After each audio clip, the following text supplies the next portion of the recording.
Ang importante, happy sila. Ako, ang paniwala ko kasi basta happy sila, kung ano man ang direksyon nila sa buhay, kung ano ang gusto nilang gawin. Siyempre, may limitations, ano, wag lang silang mapunta sa masama. You know, magnakaw o magganito, magganon. Pero if it's about love, you know, okay. Di ba? Ayan, nandyan tayong tatlo ulit, di ba? Correct. Pero alam nyo, ito po yung ang pelikula po niya na interview namin sa Monday Net, first screening. Monday first screen. Na Ng first Net time nila. 25. O, ng Net 25. Maganda po yung pelikula, panoorin nyo. Ito yung first Very movie na wholesome. produce ng Net 25 Films, diba? With Gina Alat, about po ito sa mga senior citizen Na na nagkakailaban nagkailaban. pa ba? Pero, yun po. Alam mo, hindi lang si Ricky Dabao may anak na lesbianism eh. Lesbian. Si Lesbian Ian from Veneracion, lesbian to no? lesbian. Diba si Ian Veneracion din? May Yes, anak na oo. tomboy, natanggap nila.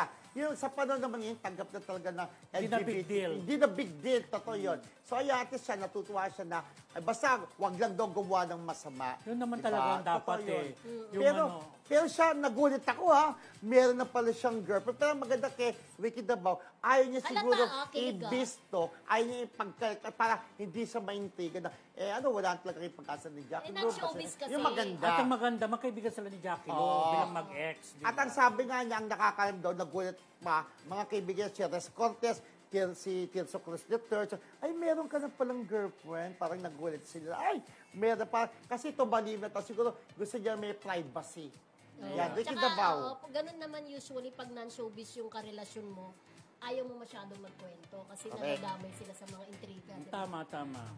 Ayan. Good luck po sa love life po, Direk Ricky At sa Dabao. movie, Monday first screening. Di ba ang di Monday Good first screening luck. may kinalaman din sa mga senior citizen na libre tuwing Lunes? Ah, Nanonood ng yun. sinihan. Oo, matagal pa tayo Pero doon. tinanong ko nga si Ricky Dabao, kung nanonood ba kayo Ikaw, yung Monday malapit kasi ka na ba sa libre. Monday first screening? Matagal pa kasi 50 pa lang ako, di ba? Ka-50 pa lang. Ay, Diyos So, ko, si naubo Ricky ako. Dabao, hindi daw sila nanonood. May pambayad naman ako, no? Sabi nila ni Tita Gina.